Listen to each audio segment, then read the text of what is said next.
Haleluya, puji Tuhan. Bapak Ibu Saudara yang dikasihi oleh Tuhan, mari pada kesempatan hari ini kita mau sama-sama berdoa sebelum kita mendengarkan kebenaran firman Tuhan. Bapa, terima kasih Tuhan, terima kasih atas pemeliharaan, penjagaan, dan perlindungan-Mu dan berkat-berkat-Mu yang kami terima sepanjang hari ini Tuhan. Terima kasih, sebentar kami akan mendengarkan kebenaran firman-Mu. Mari Tuhan berkati mulut lidah hamba-Mu, bahkan kami semua yang mendengarkan, sehingga kami boleh dikuatkan, diteguhkan, dan kami berkemenangan menghadapi masa-masa akhir ini. Terpujilah nama-Mu, dalam nama Yesus hamba-Mu bersyukur. Amin. Shalom Bapak Ibu Saudara dikasihi oleh Tuhan. Nah, pada kesempatan hari ini saya ingin menyampaikan tentang sudahkah kita menang atas ketakutan. Ya.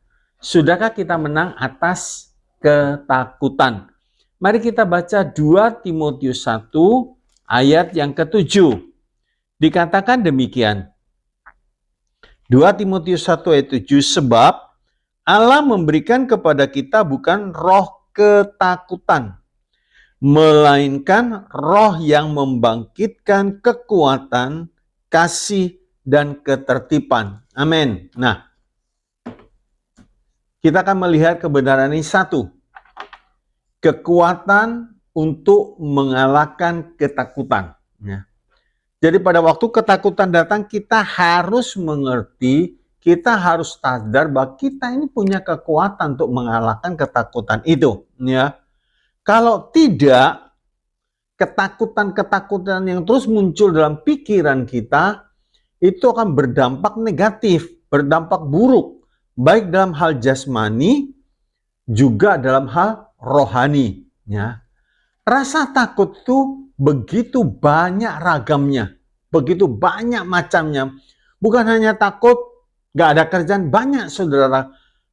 Ada orang yang takut kecelakaan. Pada waktu dia mengemudikan sepeda motor atau mobil, ya kita mesti hati-hati, waspada. Tapi jangan takut itu berlebihan. Ya.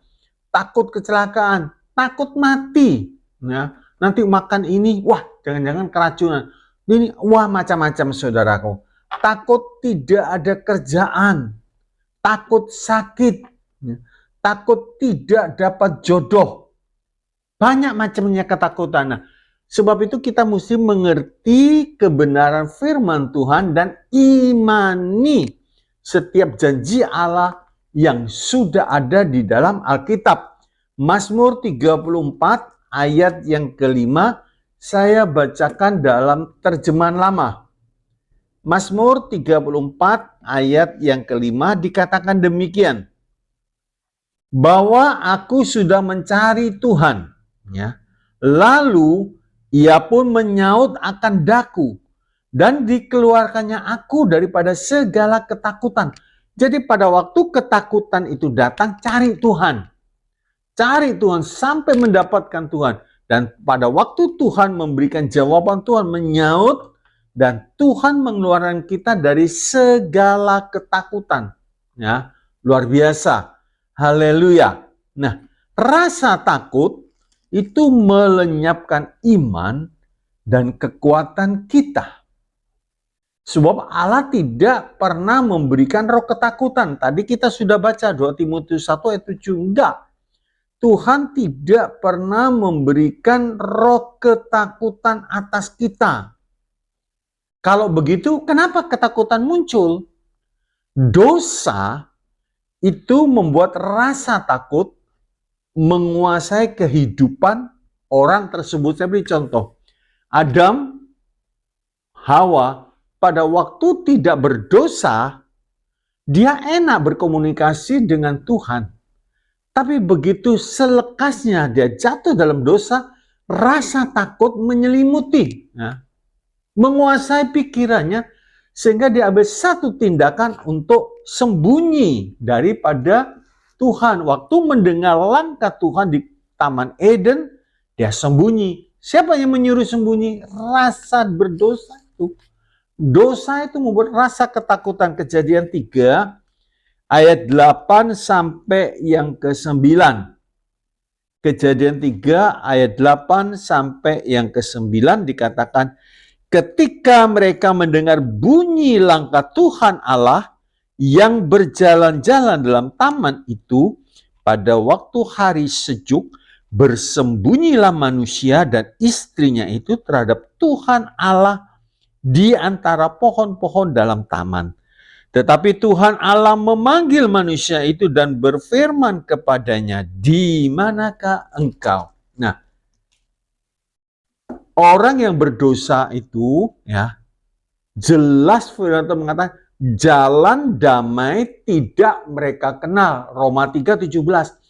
Kalau jalan damai tidak mereka kenal, maka yang ada jalan gelisah, tidak ada sejahtera, ketakutan, tidak ada damai dan lain sebagainya. Itu Roma 3:17 dikatakan. Itu ciri-ciri orang yang berdosa. Coba kita bandingkan dengan Amsal 3 ayat yang ke-17. Tadi Roma 3:17, Amsal 3:17. Gampang untuk mengingatnya. Ya. Amsal 3:17. Jalannya adalah jalan penuh bahagia.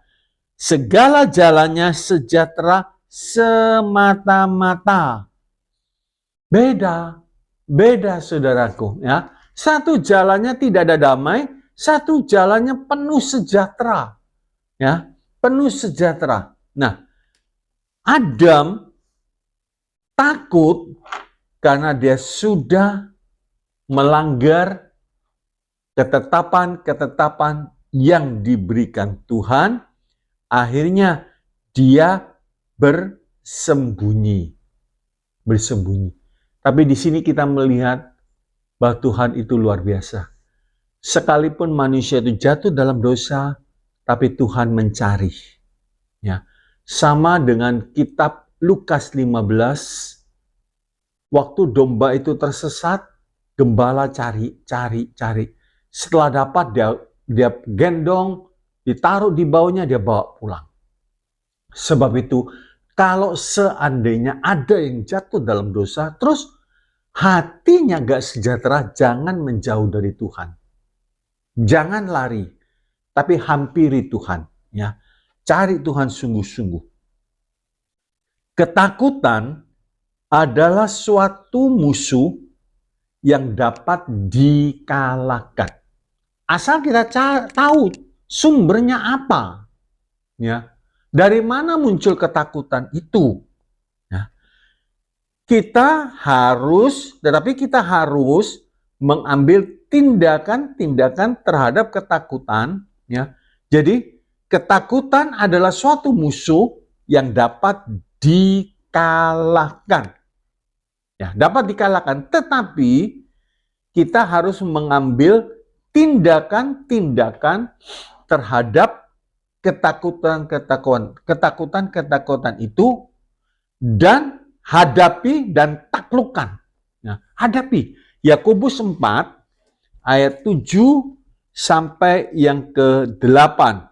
Kitab Yakobus 4 ayat 7 sampai yang ke-8. Dikatakan demikian, Yakobus 4 ayat yang ke-7. Karena itu tunduklah kepada Allah dan lawanlah iblis, maka ia akan lari daripadamu. Mendekatlah kepada Allah dan ia akan mendekat kepadamu.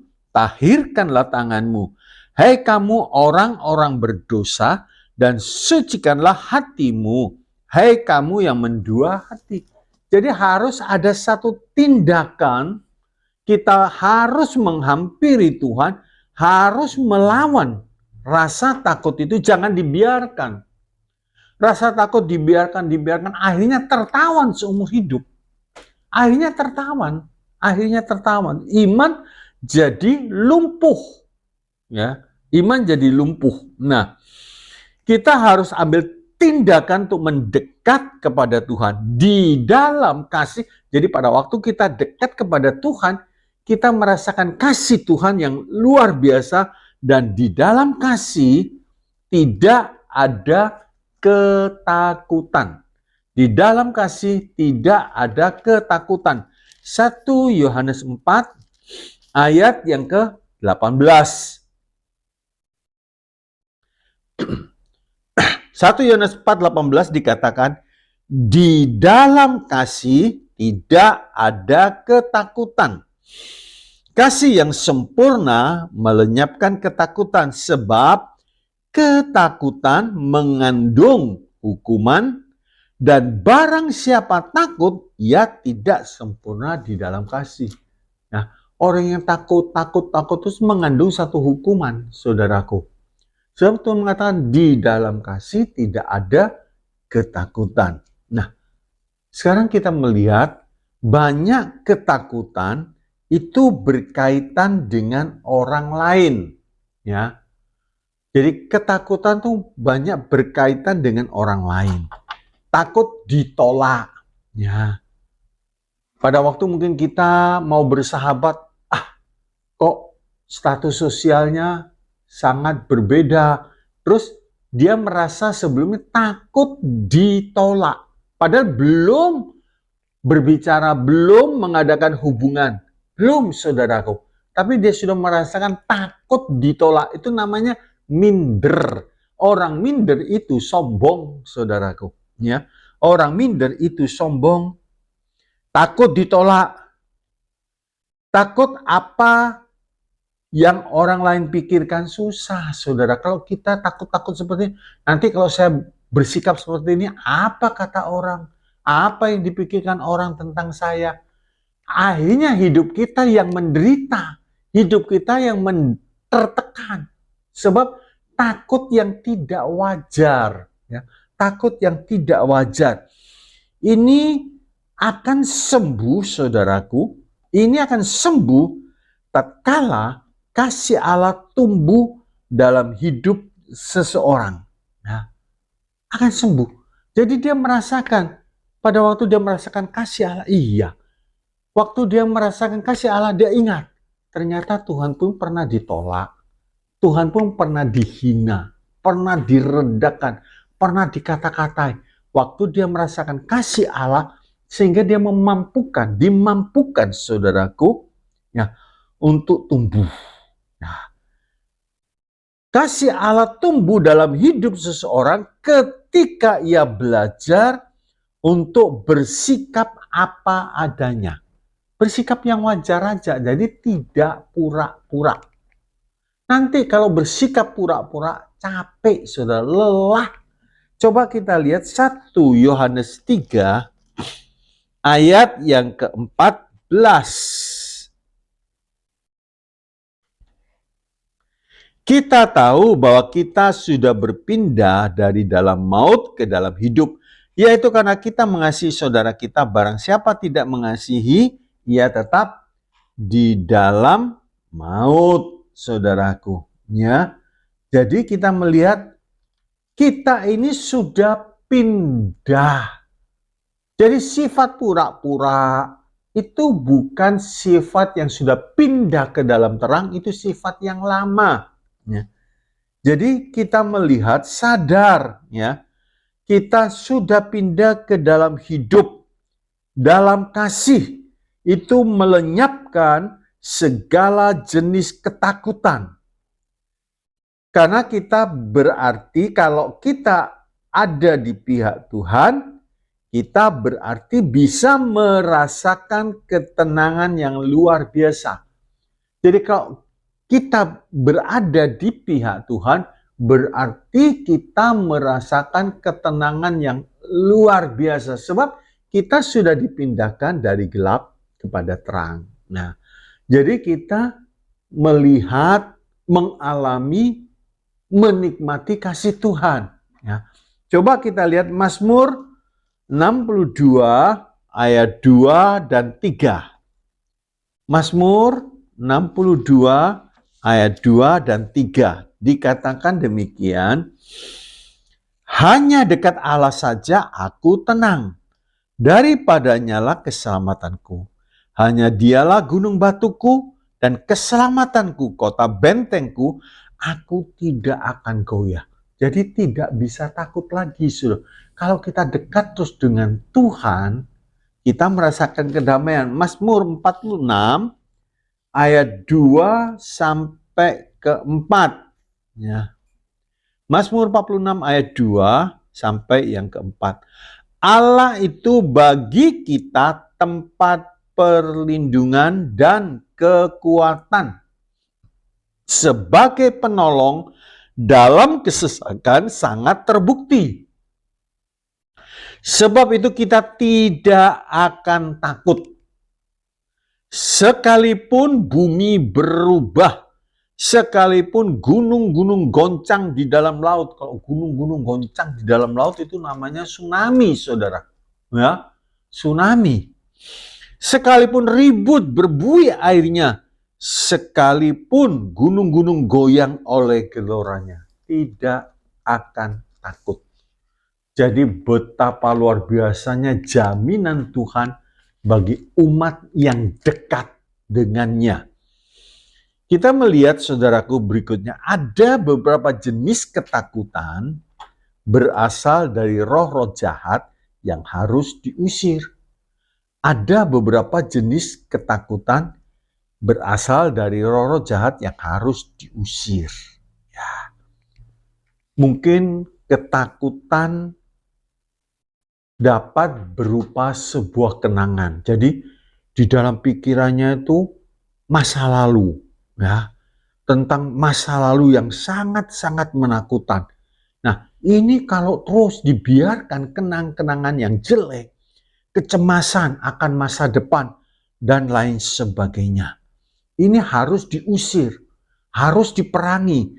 Saya ambil contoh begini.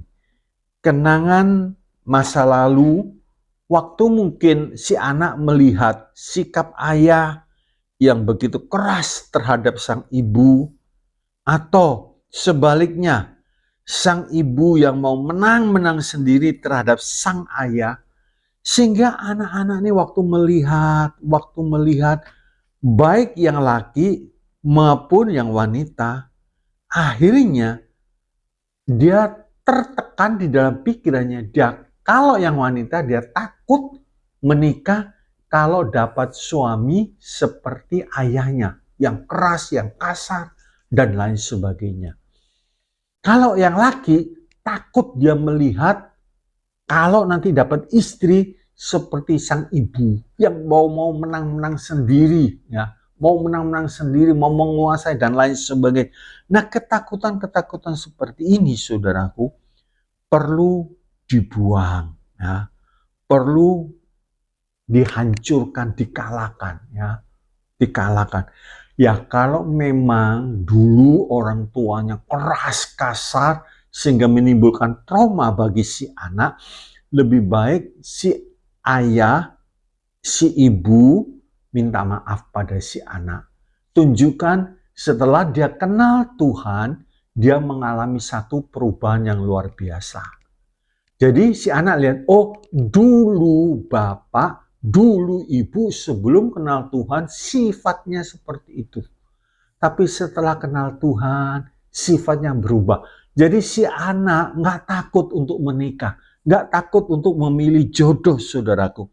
Juga mungkin melihat kehidupan orang tuanya yang begitu sengsara, yang begitu susah, ya, sehingga si anak takut akan masa depannya, takut, khawatir.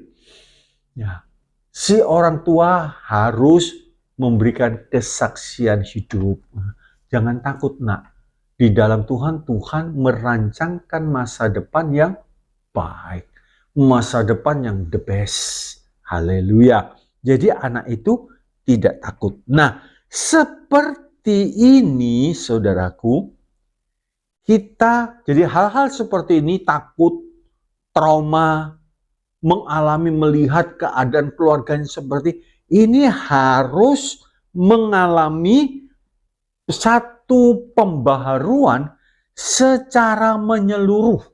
Nah, satu pembaharuan secara menyeluruh. Jadi orang tua mendoakan si anak, ya. Di dalam Roma 12 ayat yang kedua dikatakan demikian. Roma 12, janganlah kamu menjadi serupa dengan dunia ini, tetapi berubahlah oleh pembaharuan budimu, sehingga kamu dapat membedakan mana kehendak Allah, apa yang baik, yang berkenan kepada Allah, dan yang sempurna. Efesus 4 ayat yang ke-23. Efesus 4 ayat 23 dikatakan demikian. Supaya kamu dibaharui di dalam roh dan pikiranmu.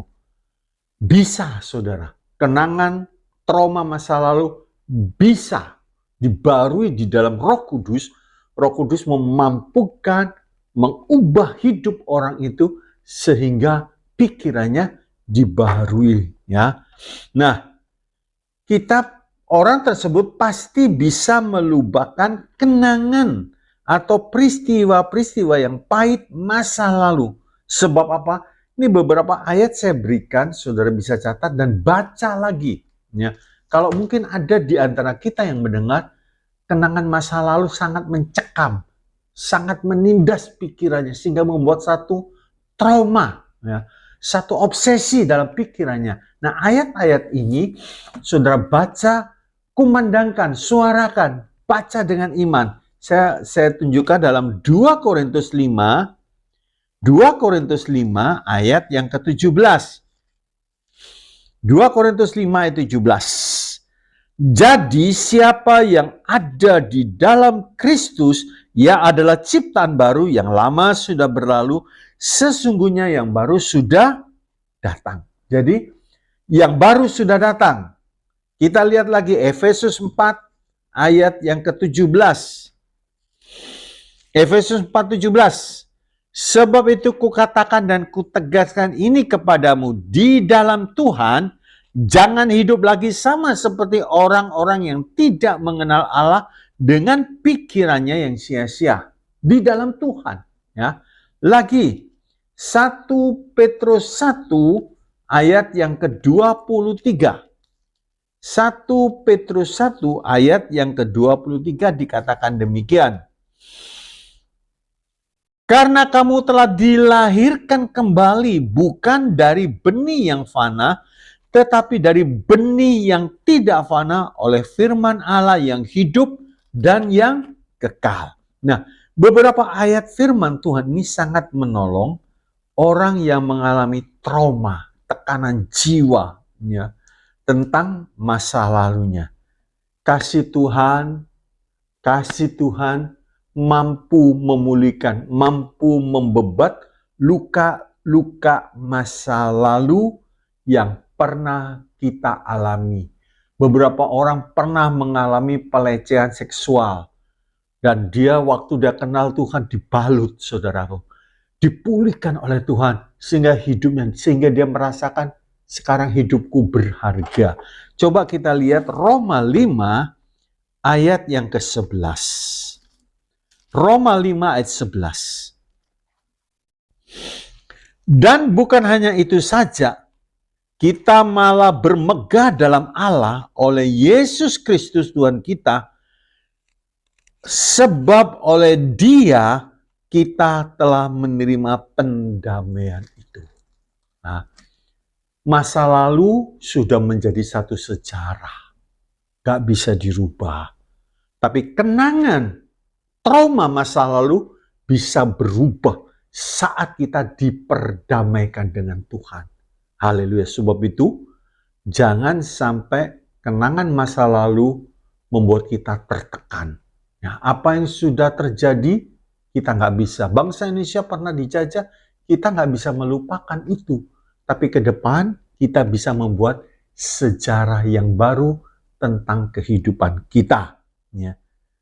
Bila kita menghadapi hal-hal yang kita takuti dengan kasih karunia Allah, ya, bila kita menghadapi hal-hal yang kita takuti dengan kasih karunia Allah, maka perlahan-lahan kita akan berhasil mengalahkan ketakutan-ketakutan kita.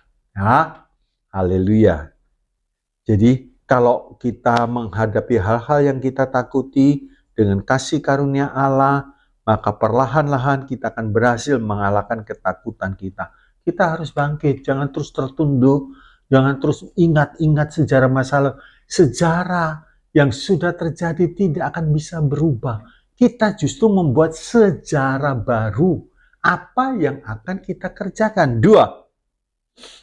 Berilah tanggapan yang benar,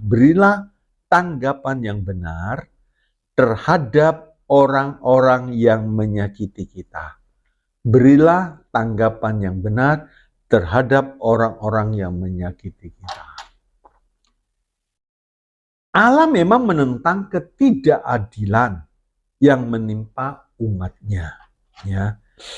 Tetapi Allah lebih tertarik kepada reaksi kita terhadap seseorang yang mengecewakan kita. Nah, Allah lebih tertarik kepada reaksi kita terhadap seseorang yang mengecewakan kita. Yusuf, semua saudaranya kecuali Benyamin itu mengecewakan. Ya, Potifar mengecewakan, istrinya mengecewakan. Nah, tapi Allah tertarik kepada reaksi Yusuf, saudaraku, terhadap seseorang mengecewakan. Ya, Allah lebih tertarik pada reaksinya terhadap seseorang yang mengecewakan kita daripada hal-hal yang mengecewakan kita sendiri. Apa sih reaksinya? Apa sih tindakan kita? Apa sih balasannya kita? Kalau jahat dibalas jahat, ya Tuhan gak tertarik. Tapi saat kita memberi air susu, terus dibalas air tuba sama musuh, itu artinya kita sedang menggenapi hukum-hukum Tuhan.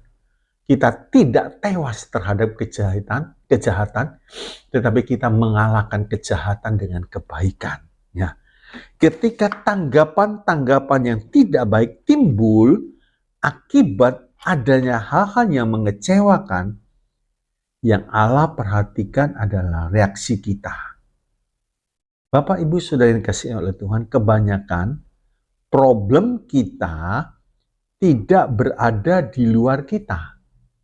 Kebanyakan di dalam, saudaraku. Apa yang dikatakan seseorang atau yang dilakukan seorang terhadap kita. Itu yang menjadi problem. Kata-kata yang seperti pedang, seperti tikaman yang tajam, nyes. Nah, itu yang menimbulkan reaksi yang negatif kalau kita tidak waspada. Ya. Nah, problem-problem itu terletak di dalam diri kita, di dalam hati, dan pikiran kita. Kalau orang tersebut sombong, dia akan membalas. Orang yang mengecewakan, dia akan balas.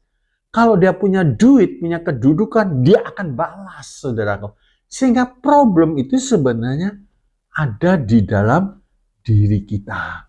Kalau orang tersebut tidak berdaya, akhirnya dia cuma kecewa. Dia mudah sekali putus asa, ya. Dan dendam, dia tidak bisa membalas. Nah, itu problem yang ada di dalam diri kita karena perbuatan orang lain yang menyakiti kita. Sebab itu, Yusuf, Tuhan tertarik terhadap reaksi Yusuf. Dia tidak membalas, tapi dia melakukan sesuatu yang indah. Orang tersebut, orang seperti ini akan ada sukacita, akan ada damai sejahtera. Nah, problemnya, saudaraku, ada karena kita tidak kuat secara rohani dan manusia batinnya kita perlu dibangun. Kalau seandainya orang mengecewakan kita, itu yang perlu kita perhatikan, saudaraku. Rohani kita, manusia batinnya kita sudah terbangun atau belum. Paulus memberitahu kepada kita di dalam 2 Korintus 4 ayat yang ke-16. 2 Korintus 4 ayat yang ke-16 dikatakan demikian. Sebab itu kami tidak tawar hati, tetapi meskipun manusia lahiriah kami semakin merosot, namun manusia batinnya kami dibaharui dari sehari ke sehari. Manusia lahiriah merosot, saudaraku. Kulit jadi kendor. Waktu umur 17 masih kencang, masih kuat, saudara. Setelah umur 60, 70, kekuatannya sudah melorot.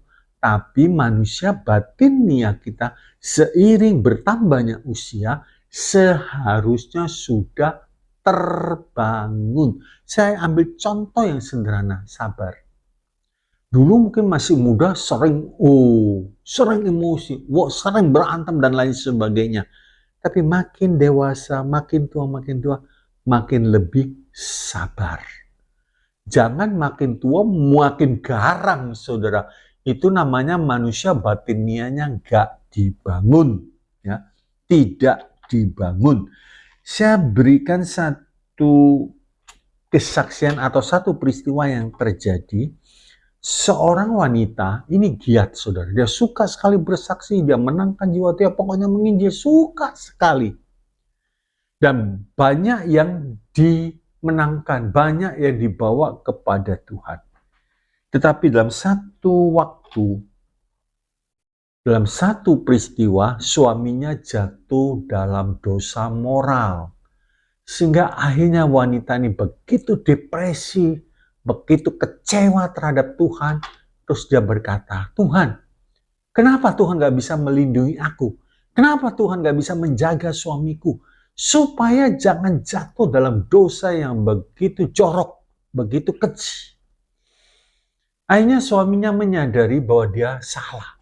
Dia datang kepada sang istri, dia berkata, maafkan saya berdosa, saya salah. Tetapi si istrinya berkata, tidak, aku tidak bisa memaafkan. Saudara, apa jadinya? Coba kita lihat. Dia menolak kasih karunia pada waktu ia membutuhkan. Dia tolak. Suaminya sudah datang minta ampun, tapi dia tolak, dia tidak memaafkan. Ibrani 4, ayat yang ke-16. Ibrani 4 ayat 16 dikatakan, sebab itu marilah kita dengan penuh keberanian menghampiri tahta kasih karunia, supaya kita menerima rahmat dan menemukan kasih karunia untuk mendapat pertolongan kita pada waktunya. Sebetulnya pada waktu suaminya datang, kalau dia membuka hati, dia mendapat pertolongan pada waktunya. Dia akan dipulihkan. Tapi ya tidak, sebab itu Paulus memberi nasihat begini. Nah ini perlu diperhatikan. 1 Korintus 9 ayat yang ke-27. Ini nasihat daripada Rasul Paulus. 1 Korintus 9 ayat 27 dikatakan demikian.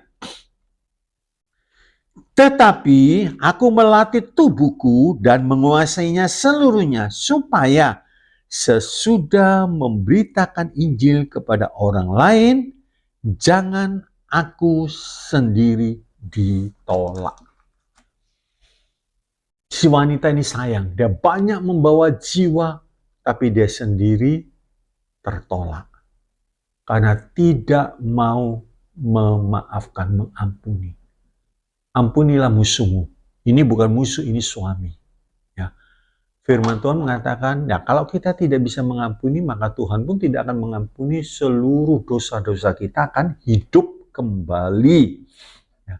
Sebab itu saudaraku, selain kita aktif, ya, selain kita bergerak melayani Tuhan, isi terus hidup ini dengan kebenaran firman Tuhan, sehingga pada waktu seseorang menyakiti kita, reaksi kita itu sesuai dengan kehendak Tuhan. Bukan maunya sendiri, tidak. Sayang, sudah pelayanan, sudah melayani Tuhan, terus tahu-tahu salah satu entah istri, entah suami yang tergelincir jatuh, dia sudah minta maaf tapi tidak mau dimaafkan. Tidak mau dimaafkan. Karena nggak ngerti firman Tuhan. Di dalam Matius, coba saya bacakan saudaraku. Matius 6 Dikatakan demikian, ayat yang ke-14 dan 15. Karena jikalau kamu mengampuni kesalahan orang, Bapamu yang di sorga akan mengampuni kamu juga. Tetapi jikalau kamu tidak mengampuni orang, Bapamu juga tidak akan mengampuni kesalahanmu. Artinya kalau Bapa di surga tidak mengampuni, orang tersebut masuk neraka. Sebab tidak ada orang yang benar. Tidak ada seorang pun yang berbuat benar. Semua berdosa. Semua menerima pengampunan dari Tuhan. Nah, kalau Tuhan sudah mengampuni, kenapa kita tidak mau mengampuni, saudaraku? 3.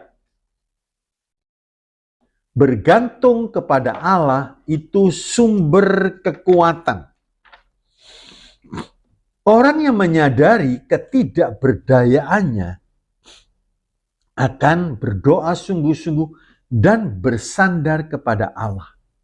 Jadi, orang bisa bersandar kepada Tuhan, ya, kalau dia merasa dirinya tidak memiliki kekuatan, dirinya tidak mampu melakukan apa-apa, tapi selagi dia merasa mampu, maka dia tidak akan bergantung kepada Tuhan. Paulus mengatakan, justru dalam kelemahanku lah kuasa Tuhan jadi sempurna. Dia merasa, menyadari bahwa dirinya adalah lemah. Ya. Nah, orang yang menyadari ketidakberdayaannya, dia akan bersungguh-sungguh berdoa. Dia sungguh-sungguh bersandar kepada Allah sehingga orang tersebut mengalami aman, merasa damai, merasa teduh dalam hidupnya. Dalam Mazmur 125 ayat pertama, saya bacakan dalam firman Allah yang hidup. Ya. Saudara perhatikan, orang yang mempercayakan diri kepada Tuhan teguh seperti gunung Sion, tidak goyah dalam keadaan apapun. Haleluya. Jadi orang yang mempercayakan dirinya kepada Tuhan, dia menjadi teguh. Seperti gunung Sion. Tidak goyah dalam keadaan apapun. Percayalah saudara. Serahkan diri kita, serahkan hidup kita di tengah-tengah gelombang, di tengah-tengah keadaan seperti ini, seperti terombang-ambing saudaraku. Belajar sungguh-sungguh kita bergantung kepada Tuhan. Jangan bergantung, bersandar kepada kekuatan kita sendiri. Ya. Dengan demikian, orang yang bergantung kepada Tuhan, ia mampu tetap berdiri teguh. Yang lain bisa 1.000, 10.000 jatuh. Tapi dia tetap teguh, tetap kuat. Bahkan saudaraku dalam Yesaya 40 ayat 31, saya bacakan dalam bahasa Indonesia masa kini. Yesaya 40 ayat 31. Tetapi orang yang mengandalkan Tuhan akan mendapat kekuatan baru. Mereka seperti burung raja wali yang terbang tinggi dengan kekuatan sayapnya. Mereka berlari dan tidak menjadi lelah. Mereka berjalan dan tidak menjadi lesu. Mengapa saudaraku? Karena dia mengandalkan Tuhan. Kekuatan Tuhan, kemampuan Tuhan, kuasa Tuhan, mujizat Tuhan tidak terbatas, tidak ada batasnya. Jadi orang yang mengandalkan, orang yang bersandar kepada Tuhan, dia akan mengalami kekuatan yang daripada Tuhan. Ya, haleluya. Tetapi orang yang percaya kepada kemampuannya sendiri, dia tidak mencari Tuhan, dia tidak bersandar padanya, akibatnya apa saudaraku? Akibatnya dia tidak dikuatkan. Akibatnya apa? Dia akan jatuh. Mazmur 49 ayat yang ke-14. Mazmur 49 ayat 14 sampai yang ke-15. dikatakan demikian.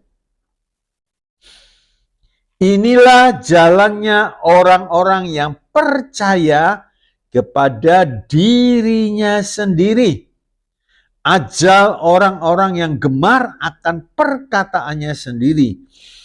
Seperti domba mereka meluncur ke dalam dunia orang mati, digembalakan oleh maut. Mereka turun langsung ke kubur. Perawakan mereka hancur. Dunia orang mati menjadi tempat kediaman mereka. Jadi orang yang percaya, orang yang bersandar kepada kekuatan sendiri, merasa mampu, hidupnya, suasananya, suasana kubur, suasana kematian, gelisah, saudara, takut dan lain sebagainya. Dia pikir, aku kaya, semua bisa diselesaikan dengan uang. Belum tentu. Belum tentu. Tidak semua masalah bisa diselesaikan dengan uang. Enggak semua, saudaraku. Belajarlah sungguh-sungguh, saudara, bergantung kepada Tuhan. Jangan bersandar kepada kemampuannya sendiri. Ya. Inilah sebabnya mengapa orang yang kuat secara fisik, secara finansial, mengalami kegagalan. Saudaraku, ya. Karena itu sikap bergantung itu merupakan keadaan yang penting yang akan menentukan seseorang. Karena itu sikap bergantung kepada Tuhan, itu merupakan keadaan yang penting yang akan menentukan kekuatan seseorang.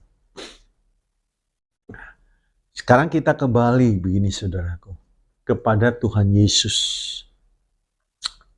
Kita tahu kehidupannya, sejarah kehidupannya, dari bayi sudah dikejar-kejar, sudah sengsara, dan lain sebagainya. Di sini kita melihat Kristus adalah seorang yang terkuat. Nah, ini disebabkan karena Kristus adalah orang yang paling bergantung kepada Bapaknya. Kristus adalah orang yang terkuat. Bukan karena dia kuat, tapi apa-apa dia bergantung sepenuhnya kepada Bapaknya. Dan itu ditulis, saudara, di dalam Yohanes 5, ini hal yang indah. Yohanes 5 ayat 19, ya. Yesus sendiri berkata demikian. Maka Yesus menjawab mereka, katanya, aku berkata kepadamu, sesungguhnya anak tidak dapat mengerjakan sesuatu dari dirinya sendiri jikalau tidak ia melihat Bapa mengerjakannya. Sebab apa yang dikerjakan Bapa itu juga yang dikerjakan anak. Saudaraku, tadi sudah kita baca Yohanes 5:19. Yesus melihat Bapa mengerjakan, ya dia kerjakan. Di dalam Yohanes 8, 26, 27. Yohanes 8, 26, 27. Banyak yang harus kukatakan dan kuhakimi tentang kamu. Akan tetapi dia yang mengutus aku adalah benar. Dan apa yang kudengar daripadanya itu yang kukatakan kepada dunia. Mereka tidak mengerti bahwa ia berbicara kepada mereka tentang Bapa. Sebab itu pada waktu orang membawa perempuan yang berzina datang kepada Tuhan, ahli Taurat dan orang Farisi membawa. Tuhan, ini diapain? Menurut hukum Musa, lempar batu. Tapi Tuhan tidak menjawab karena dia tidak dapat perintah dari sang Bapa. Jadi dia diam. Dia melukis di tanah, segera dia dapat perintah, dia kerjakan. Dan satu jawaban dari Tuhan selesai. Persoalan yang begitu rumit, begitu pelik, selesai. Ya, haleluya. Sebab itu Kristus adalah seorang yang terkuat.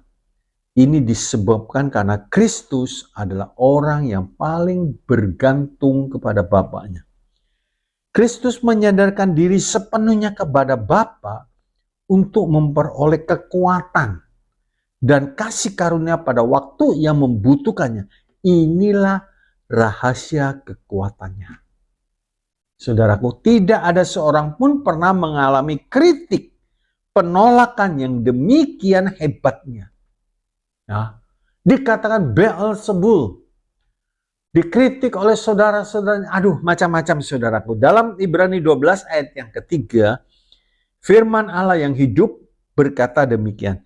Jika saudara tidak ingin menjadi lemah dan putus asa, ingatlah akan kesabaran Yesus pada waktu ia dianiaya oleh orang-orang berdosa. Ingat, saudara, Kristus mengalami, ya, tidak seorang pun pernah mengalami ketidakadilan seperti yang Tuhan alami. Tetapi Yesus memiliki kekuatan supranatural tatkala ia bersandar dan bergantung sepenuhnya kepada Bapaknya di dalam doa dan sikap hatinya. Bapak, Ibu, Saudara yang dikasihi oleh Tuhan, apapun yang sedang kita hadapi saat-saat seperti ini, sekarang ini, Tuhan Yesus sudah memberitahu kepada kita, dan Tuhan telah meninggalkan teladan bagi kita supaya kita ikuti jejaknya. 1 Petrus 2:21. Jadi kalau kita mengalami apa yang dialami oleh Tuhan, Tuhan sudah meninggalkan satu teladan supaya kita mengikuti. Ya, tadi saya katakan Yesus kuat karena dia bersandar penuh, bergantung penuh kepada Bapa. Haleluya. Kesimpulannya satu. Kekuatan untuk mengalahkan ketakutan, jangan hidup dalam dosa. Ya, kekuatan untuk mengalahkan ketakutan, jangan hidup dalam dosa. Dosa atau kesalahan, kita melihat itu orang menjadi takut. Amsal 28 ayat 1. Amsal 28 ayat 1. Dikatakan demikian, orang fasik lari walaupun tidak ada yang mengejarnya, tetapi orang benar merasa aman seperti singa muda. Sebab itu, supaya kita bisa mengalahkan ketakutan, hiduplah dalam kebenaran. 2. Perbaharui manusia batinnya kita setiap hari. Perbaharui manusia batinnya kita setiap hari. Nah, jangan sebulan sekali, sudah setiap hari. 2 Korintus 4 ayat 16 tadi kita sudah baca. 3. Jangan bergantung kepada manusia. Jangan bergantung kepada manusia. Kekuatan kita jadi lemah, bahkan terkutuk. Nah, jangan kita bergantung kepada manusia, kekuatan kita jadi lemah, bahkan terkutuk. Ayatnya boleh saudara catat, Yesaya 2, ayat yang ke-22, Yesaya 36, ayat yang ke-6, Yeremia 17, ayat yang ke-5. Tuhan Yesus memberkati kita pada hari ini. Mari kita berdoa. Apapun keadaan saudara, ketakutan apapun, masa lalu yang mencengkram, masa lalu yang membuat pikiran kita jadi tertekan, depresi, hari ini Tuhan ingin membebaskan kita dari rasa takut. Hampiri Tuhan, lawan iblis. Bapa yang baik, Bapa di dalam sorga, biar kami semua memiliki pengertian kebenaran firman Tuhan, karena kebenaran itu yang memerdekakan kami dari segala dosa. Kebenaran itu yang membuat kami kuat, membuat kami bertumbuh, sehingga perjalanan hidup kami dituntun oleh kebenaran-kebenaran firman-Mu. Terima kasih, memberkati kami semua, memberkati semua yang sudah mendengarkan. Mungkin ada yang masih rasa cemas, takut, kecewa terhadap masa lalu, trauma masa lalu, atau mungkin pernah mengalami hal-hal yang sangat dalam, sehingga mereka merasa seperti orang yang tidak ada harganya hari ini. Engkau berharga di mata Allah. Hari ini engkau dilepaskan dan engkau menjadi biji mata Tuhan. Terima kasih, memberkati umat-Mu, memberkati pekerjaannya, memberkati kesehatannya, memberkati masa depannya, memberkati keluarganya, memberkati masa mudanya, memberkati pelayan. Terima kasih Tuhan Yesus. Terima kasih, terpujilah nama Tuhan. Dalam nama Tuhan Yesus, hamba-Mu bersyukur. Mari kita angkat tangan kita. Bapak, Ibu, Saudara yang terkasih, terimalah saat ini berkat kasih dari Allah Bapa. Damai sejahtera, sukacita dan anugerah dari Tuhan kita Yesus Kristus, kuat kuasa persekutuan di dalam Allah Roh Kudus limpah dengan karunia-karunia roh dan buah roh menyertai perjalanan kami, sehingga kami tidak lagi takut. Ibrani 2:15 mengatakan orang yang takut tertawan seumur hidupnya. Kami sudah dibebaskan oleh kebenaran yang kami terima. Tuhan memerdekakan kami, maka kami betul-betul merdeka.